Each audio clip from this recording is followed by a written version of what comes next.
नमस्कार, जय Shri Hari. JKC rewind की विष्णु 10 अवतार सीरीज़ में मैं जयदीप चोपड़ा आपका स्वागत करता हूँ। तो सबसे पहले मैं आपको बताना चाहूँगा कि इंस्पिरेशन कहाँ से मिली मुझे ये 10 अवतारों की स्टोरीज़ बनाने की और लिख के शूट करने की। एक्चुअली बचपन से वृंदावन जाना होता था, कृष्ण के बारे में, उनकी लीलाओं के बारे में काफ़ी जानकारी मिली और थोड़ा सा खिंचाव हुआ विष्णु और कृष्ण की तरफ मेरा। तो धीरे धीरे पता लगा कि विष्णु ने 10 अवतार लिए, जिसमें श्री कृष्ण भी एक अवतार थे। तो मैं और नॉलेज लेना चाहता था उन 10 अवतारों के बारे में। तो घर से या आसपास के लोगों से बहुत लिमिटेड इन्फॉर्मेशन मिली, जिससे मैं सेटिस्फाई नहीं हुआ। फिर मैंने बुक्स पढ़नी शुरू की, काफ़ी गूगल किया, काफ़ी उन लोगों से मिला जो इस बारे में काफ़ी ज्ञान रखते थे, नॉलेज रखते थे, और धीरे धीरे मुझे उन 10 अवतारों की स्टोरीज़ का पता लगना शुरू हो गया। शुरू में इंडिविजुअलिटी में तो कहानियाँ थोड़ी सी मुझे इलॉजिकल लगी, अजीब सी लगी, लेकिन जैसे जैसे 10 की 10 कहानियाँ पूरी हुई तो लॉजिक बनते चले गए और मैंने ये देखा कि कहीं ना कहीं ये 10 के 10 अवतारों की कहानियाँ आपस में जुड़ी हुई हैं। तो आइए अपना सफ़र स्टार्ट करते हैं विष्णु 10 अवतार सीरीज़ का।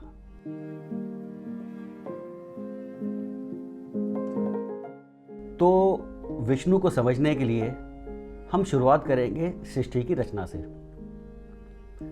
कहा जाता है कि पहले तरफ सिर्फ पानी था, धरती या ज़मीन कहीं भी नहीं थी, और इसी पानी में एक अंडे की शेप में एक बुलबुला उत्पन्न हुआ और वो धीरे धीरे बड़ा होता गया। इसी बुलबुले के अंदर थे श्री विष्णु और इसे कहा गया ब्रह्मांड। अब श्री विष्णु की नाभि से प्रकट हुए ब्रह्मा जी, और ब्रह्मा जी को काम दिया गया सृष्टि को बनाने का, लेकिन इसको नियंत्रित रूप से चलाने का काम किसका था? श्री विष्णु का। तो सृष्टि के बनने के बाद हमारे समय को, हमारे टाइम को 4 अलग अलग युगों में डिवाइड किया गया। त्रेता युग, सतयुग, द्वापर युग और कल युग, जिसमें हम लोग भी रह रहे हैं। और ये हर युग की एक अलग अलग ड्यूरेशन थी, और हर युग में कोई ना कोई पापी, कोई ना कोई अधर्मी पैदा हुआ और उसने इस नियंत्रण को अस्थिर करने की कोशिश की, और धर्म को और आम लोगों को उससे खतरा पैदा हुआ। बेसिकली सभी तो यही चाहते थे कि वो अमर हो, जो कभी कभी हो नहीं सकता। तो जब भी ये स्थिति नियंत्रण के बाहर हुई, किसी भी वजह से, किसी राक्षस, दानव या किसी भी वजह से, तो विष्णु ने कोई न कोई अवतार लेकर उसका संहार किया। और यही वो 10 अवतार थे जिनके ऊपर हमने ये सीरीज बनाई है। अभी तक 9 अवतार आ चुके हैं और 10वें अवतार कल की आज से करीब 4,32,000 साल बाद आएंगे। तो आइए आज हम बात करते हैं श्री विष्णु के 5वें अवतार वामन अवतार की।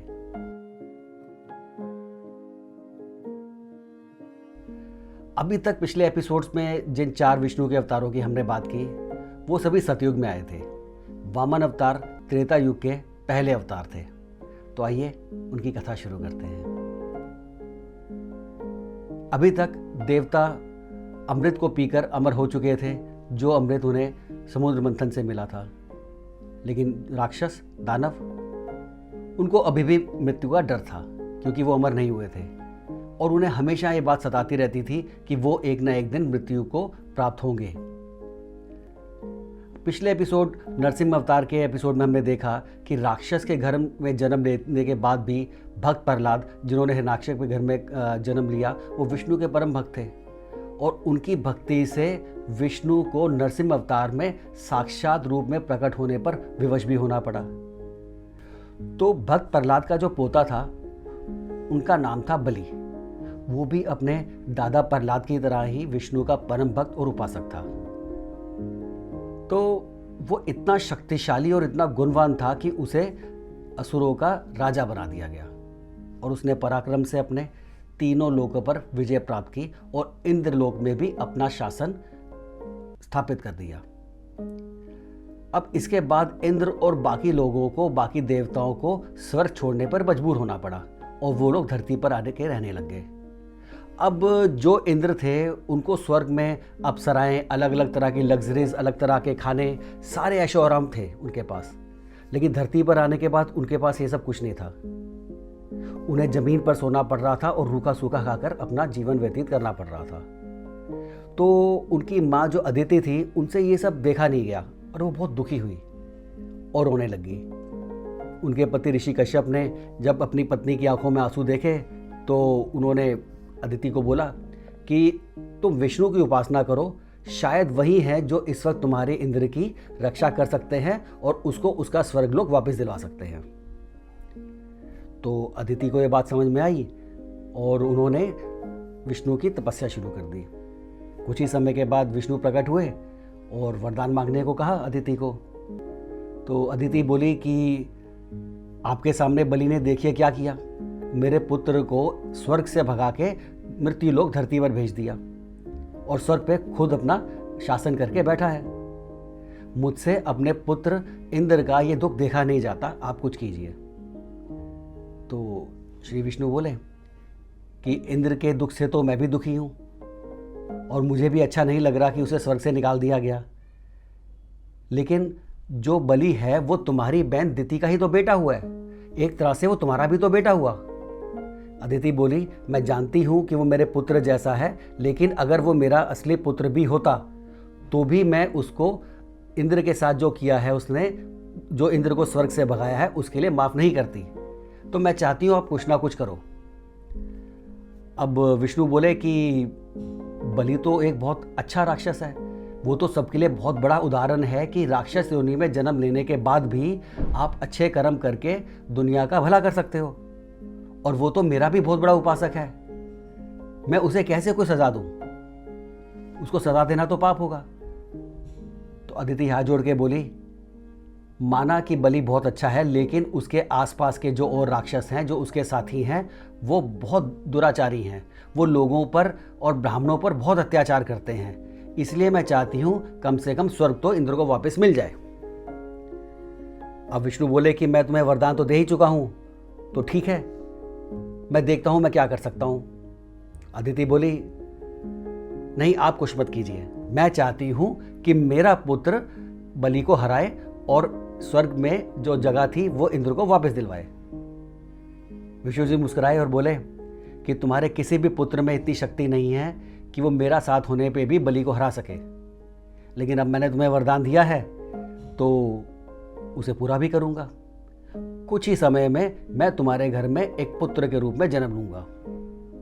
और वही हुआ। कुछ ही समय के बाद श्री विष्णु ने बाल रूप में अदिति के घर में जन्म लिया। पैदा होने के बाद वो बच्चा जो था वो शीघ्र ही बढ़ने लग गया और जल्दी ही वो करीब 52 इंच का 10-12 साल के बच्चे जितना बड़ा हो गया। ऊपर आसमान से सभी देवता पीले फूल बरसा रहे थे। ब्रह्मा ने उसे एक तांबे का कमंडल दिया, शिव ने रुद्राक्षी माला, बृहस्पति ने जनेऊ, ऋषि कश्यप ने कमरबंद, सूर्य ने छाता, चंद्र ने योग डंडा और सप्तऋषि ने घास की बनी हुई अंगूठी। चेहरे पर विष्णु का तेज। सभी ने हाथ जोड़कर उस बच्चे को नमस्कार किया और ये थे त्रेता युग के पहले विष्णु अवतार, वामन अवतार। तो एक बार राजा बलि बहुत बड़ा अश्वमेघ यज्ञ करा रहे थे। इस यज्ञ में असुरों के गुरु शुक्राचार्य के साथ साथ पूरा असुर समाज शामिल था। अभी यज्ञ शुरू होने वाला था, तभी सबने सामने से एक ब्राह्मण बच्चे को आते हुए देखा जो हमारे वामन अवतार थे। अब बच्चे को देख के शुक्राचार्य को थोड़ा शक हुआ। वो बोले कि हमने तो किसी ब्राह्मण को नहीं बुलाया था, तो ये ब्राह्मण बच्चा यहाँ क्या कर रहा है। वो बलि को बोले कि हो सकता है कि ये देवताओं की कोई चाल हो कि इस बच्चे को भेज दिया ब्राह्मण रूप में और पता नहीं तुमसे क्या मांग ले। तो इसका तेज, इसके चेहरे का तेज देख के लगता नहीं कोई साधारण बच्चा है। अब शुक्राचार्य जानते थे कि जो राजा बलि है बहुत बड़ा दानवीर है, उससे जब जब जिसने जो भी मांगा उसने दे दिया। तो शुक्राचार्य बलि को बोले कि भाई तुम इसको कुछ दे मत देना, चाहे कुछ भी मांग ले। तो बलि बोले कि ये तो मेरी प्रकृति के खिलाफ है, ये चाहे जो भी मांगे मैं इसको दे दूंगा, क्योंकि मुझसे आज तक जिसने जो मांगा मैंने दे दिया। अब वामन अवतार पहुंचे बलि के पास और बोले कि आज के वक्त में सिर्फ तुम ही हो जो इतना बड़ा यज्ञ करा रहे हो, और मैंने सुना है कि तुम विष्णु भक्त प्रहलाद के पोते हो और तुम भी विष्णु के बहुत बड़े भक्त हो, और मैंने ये भी सुना है कि तुमसे चाहे जो भी कुछ मांग ले तुम उसे दे देते हो, तो मैं भी ब्राह्मण हूँ, मैं भी तुमसे कुछ मांगना चाहता हूँ। अब शुक्राचार्य डर गए, क्योंकि उनको इसी बात का डर था कि ये बच्चा देवताओं ने भेजा और ये पता नहीं क्या मांग ले। लेकिन बलि तो अपने वादे का पक्का था, तो वो बोला कि आप मांगिए, क्या मांगते हैं। तो वामन अवतार ने बोला कि मुझे 3 पग धरती चाहिए, यानी कि 3 स्टेप्स, जहां तक मेरे 3 स्टेप्स जाए उतनी मुझे जगह चाहिए। अब बलि सोच में पड़ गए। वो बोले सिर्फ 3 पैर जमीन, क्योंकि वो तो बच्चा था और बच्चे के 3 पैर तो बहुत छोटे से होते हैं, कुछ ही स्क्वायर फीट में आ जाएंगे। आप मुझसे कुछ और मांग लो, ऐसा बलि ने कहा। तो शुक्राचार्य ने तो शुक्र किया कि भाई इन्होंने जो बाल रूप थे ब्राह्मण का, इन्होंने सिर्फ 3 पग धरती मांगी। वो बोले कि इन्हें जो बच्चा मांगता है तुम दे दो, इसे और कुछ नहीं चाहिए, बस तुम इसे 3 पग धरती दे दो। तो शुक्राचार्य कहने पे बलि बोले कि ठीक है, आप मुझसे 3 पग धरती ले लीजिए और अपने 3 पग रखिए। बलि के मानने के बाद वामन अवतार ने अपना आकार बढ़ाना शुरू किया और उनका आकार इतना बढ़ गया कि बाकी सब लोग उनके सामने चींटियां की तरह दिखाई देने लग गए। सभी लोग स्तब्ध रह गए, सभी घबरा गए उनका ये रूप देखकर। अब बलि तीनों लोगों का स्वामी था, तीनों लोगों पर उसका शासन था। तो पहले ही 2 पगों में, पहले 2 कदमों में वामन अवतार ने तीनों लोग पूर्ण नाप लिए, यानी कि वो जो तीनों लोग थे अब उनके थे। वो पाँव उठा के बोले बलि को कि तीसरा पाँव मैं अब कहाँ रखूं। बलि जिसके हाथ से तीनों लोग जा चुके थे, वो हाथ जोड़कर आंखें बंद कर उनके सामने सर झुकाकर बैठ गया। तभी शुक्राचार्य बोले बलि तुम इसकी बात बिल्कुल मत सुनना, ये और कोई नहीं, ये खुद विष्णु हैं, जिन्होंने मोहिनी रूप लेकर पहले भी सारा का सारा अमृत देवताओं को दे दिया था और हमें धोखा दिया था, और आज फिर ये एक ब्राह्मण के बच्चे के रूप में आकर तुम्हें धोखा देने आए हैं, इन्हें कुछ मत देना। बलि बोले मेरी आंखें और मन दोनों ही खुल चुके हैं, और वामन अवतार को बोले कि मेरे पास सिर्फ मैं खुद बचा हूं और आप तीसरा जो पग है वो मेरे सर पर रखिए। वामन अवतार मुस्कुराए और तीसरा पैर बलि के सर पर रखा और बोले बलि युगों युगों तक तुम सबसे बड़े दानवीर के रूप में जाने जाओगे। वो बलि जिसे तीनों लोग एक ब्राह्मण के बच्चे को दान में दे दिए, और आने वाले वक्त में तुम जब तक जिंदा रहोगे इस मृत्यु लोक पर, इस पूरी धरती पर तुम्हारा शासन रहेगा।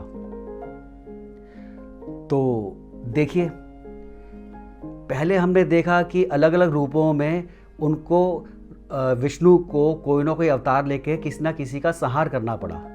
लेकिन यहाँ क्या था, यहाँ बलि जो राक्षस कुल में होते हुए भी एक बहुत अच्छा राक्षस था और गुणवान था, सबकी मदद करता था, और उसको डिप्लोमेटिकली किस तरह से हैंडल किया श्री विष्णु ने।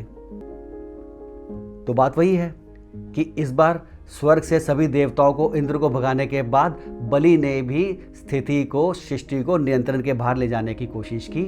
तो विष्णु ने एक और अवतार लिया, लेकिन इस बार उसको मारा नहीं, बल्कि आज भी लोग सबसे बड़े दानवीर के रूप में बलि को याद करते हैं।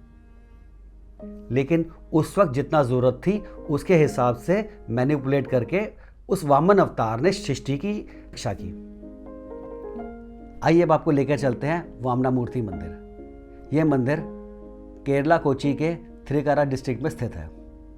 थ्रिकारा 3 शब्दों को जोड़ के बना है, थिरु काल करा, जिसका मतलब है place of Holi step English में। और ये वही जगह है जहाँ पर वामन अवतार ने राजा बलि के सर पर पांव रखा था। कहा जाता है कि यह मंदिर कपिला ऋषि ने बनवाया था। और यहाँ पर उपासना करने से या वामन अवतार की पूजा या उपासना करने से बुरी नज़र से प्रोटेक्शन मिलती है, सेहत अच्छी मिलती है, प्रॉस्पेरिटी यानी कि वैभव मिलता है, और साथ ही में मन की शांति भी प्राप्त होती है। और एक और बहुत खूबसूरत बात है इस जगह के बारे में, ओणम फेस्टिवल जो पूरे केरला में बहुत धूमधाम से मनाया जाता है, कहा जाता है कि उसकी शुरुआत इसी मंदिर से हुई थी। और आज भी 10 दिनों तक ओणम फेस्टिवल की शुरुआत यहीं से होती है और अंत भी यहीं पर ही होता है। और अंत के वक्त राजा बलि की भी पूजा की जाती है। तो ये थी हमारी कथा विष्णु के 5वें अवतार वामन अवतार की। और अब समय आ गया है विष्णु लीला की एक और सुंदर कथा सुनाने का। तो आइए शुरू करते हैं। तो एक बहुत बलशाली और ताकतवर राक्षस था जिसने बहुत ब्राह्मणों की हत्या की और सब लोग उससे बहुत परेशान थे। देवता भी उसको हरा नहीं पा रहे थे। तो स्वयं विष्णु उसको हराने के लिए उसके साथ युद्ध करने के लिए पहुंचे। काफ़ी लंबे समय तक युद्ध चला, लेकिन किसी भी तरीके से विष्णु भी उसका संहार नहीं कर पाए, उसको मार नहीं पाए। तो विष्णु थक कर वैकुंठ आए और वहाँ जाकर सो गए।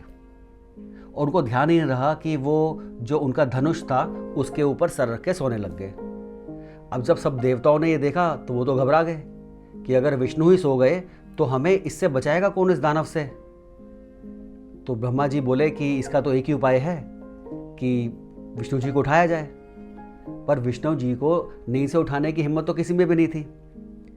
तो ब्रह्मा जी बोले कि तुम सब देवता दीमक बन के इस जो धनुष की लकड़ी है इसको धीरे धीरे काटना शुरू कर दो। जैसे ही इसकी लकड़ी कटेगी धनुष टूटेगा और जो विष्णु है उनका सर हिलेगा, उनकी नींद खुल जाएगी। तो सबको ये प्रस्ताव, ये आइडिया बहुत अच्छा लगा। तो सभी जो देवता थे वो दीमक बनकर उस धनुष्मान को काटने लग गए। धीरे धीरे धीरे धीरे लकड़ी कटती गई और वो धनुष टूटा। जैसे वो धनुष टूटा सबने देखा कि सब तरफ खून ही खून है, लाल गहरा खून। सर उठा के देखा तो विष्णु जी का सर धड़ से अलग पड़ा हुआ था। तो जैसे ही वो धनुष टूटा, उसकी लकड़ी टूटी, अब क्योंकि उसके ऊपर श्री विष्णु का सर था, उसकी कमान से उनका गला कट गया। तो सभी देवता घबरा गए और लक्ष्मी माता वहाँ आई। उनको देखकर सबको लगा कि अब लक्ष्मी माता को हम क्या जवाब देंगे कि हमारी वजह से विष्णु का सर कटा पड़ा है। इससे पहले वो कुछ बोलते तो लक्ष्मी माता बोली कि ये सब तुमने नहीं किया, ये सब मेरी वजह से हुआ है, क्योंकि उस दानव को, उस राक्षस को मैंने ही वरदान दिया था। तो सभी बोले कि क्या वरदान? तो लक्ष्मी माता बोली उसने मेरी बहुत तपस्या की थी और उसने मुझे वरदान मांगा था कि उसे कोई घोड़े के सर वाला भगवान ही मार सके। और ये विष्णु की लीला है जो उनका सर धड़ से अलग पड़ा है। तुम जल्दी से घोड़े का सर लेके आओ और विष्णु के धड़ पर लगाओ। तो सभी देवता गए, भाग के गए और एक घोड़े का सर लेके आए और उस घोड़े के सर को विष्णु के धड़ पर लगाया गया और वो जीवित हो गए। और इसे नाम दिया गया हयग्रीवा, यानी कि घोड़े के सर वाला। अब क्योंकि वरदान में माता लक्ष्मी से उसने ये मांगा था, उस राक्षस ने ये मांगा था कि उसको घोड़े के सर वाला भगवान मार सके, तो उस रूप को लेने के लिए एक माया जाल, एक कहानी बनाई श्री विष्णु ने और अपना ही सर धड़ से अलग करवा लिया और फिर उसी रूप में उस राक्षस का संहार किया। तो देखिए, एक हयग्रीवा वो था जिसने ब्रह्मा के वेद लेके समुद्र में छुपा दिए थे और मत्स्य अवतार लेकर उसका संहार किया था श्री विष्णु ने। और आज जरूरत पड़ने पर खुद ही उन्होंने हयग्रीवा का अवतार लिया और उस राक्षस का संहार किया, क्योंकि उसका संहार करने के लिए इसके अलावा और कोई ऑप्शन ही नहीं थी। तो यही तो है विष्णु लीला कि जरूरत पड़ने पर श्री विष्णु अपना सर भी कटवाने को तैयार हैं, इस सृष्टि को वापस नियंत्रण में लाने के लिए, इस सृष्टि की रक्षा करने के लिए। तो मैं हमेशा से कहता हूं कि पास्ट में जो भी हुआ, अभी जो हो रहा है और फ्यूचर में जो भी होगा, ये सब विष्णु की लीला है। तो आज का ये एपिसोड हम ही समाप्त करते हैं। अगले एपिसोड में आपसे जल्द मुलाकात होगी। तब तक के लिए नमस्कार। जय श्री हरि।